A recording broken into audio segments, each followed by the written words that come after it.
Waajjirri pirezidantichaa kibxata galgala ibsa kenneen yaada Siriil Raamaafosaan kanaan dura dubbatan dogoggoraa jedhee jira.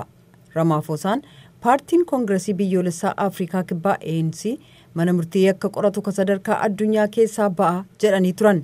Dubbiin isaanii kun yakka waraanaa Yuukireen keessatti raawwatameen ICC'n barbaadamaa ka jiran pirezidantii Raashaa Vladimir Putin walga'ii hagayya Afrikaa kibbaatti geggeeffamuuf affeeramuu isaaniitiin falmii kaasise. Waliigaltee ICC hundeesse kan Room keessatti mallatteessitetti Pretooriyaan Putin biyyattii yoo seenan to'annoo jala oolchuun dirqama. Garuu Raamaafosaan paartiin ANC mana murtii The Hague jiru keessaa baha jedhanii sa'aatii muraasa booda dubbi himaan isaanii Vincent Magwenyaan dubbiin kun dogoggora ta'uu dubbatan. South Africa remains a signatory to the ICC in line with a resolution. Afrikaa kibbaa kora biyyaalessaa 55ffaa irratti ejjennoo fudhatame waliin haala wal simateen akka biyya seera mana murtii yakka laalu kan sadarkaa addunyaa yookaan ICC kabajuun mallatteessiteetti itti fufti. ICC keessaa ba'uudhaaf murtii duraan murteessite kaastee jirti. Magwenyaan sirreeffamni kun dogoggora Afrikaa kibbaaf ICC irratti ibsa miidiyaaleen kenname hordofee akka ta'e ka dubbatan yoo ta'u pirezidaantichi gaabbanii dogoggora ta'uusaa mirkaneessanii jiru jedhan.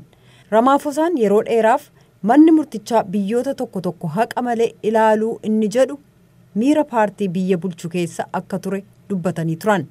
ANC'n waggoota muraasa dura ICC keessaa bahuu barbaade garuu murtii mana murtii Afrikaa kibbaa heera mootummaa kafaallesse ta'uu isaatiin dhorkame.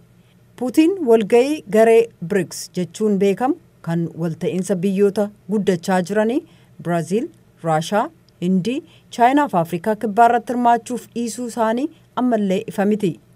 Yoo hin argamu ta'eyyuu Afrikaan kibbaa pirezidantii Raashaa hidhuun amansiisaa ta'urraa fagoodha.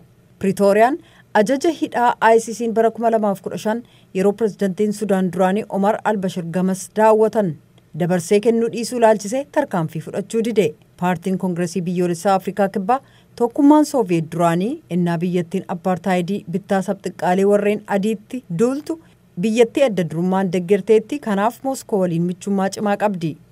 Kiiv illee qabsoo ANC'n demokraasiif taasise deeggartee turte garuu Pretooriyaan hanga ammaatti weerara Kremlin Yuukireen irratti raawwatte balaaleffachuu dide.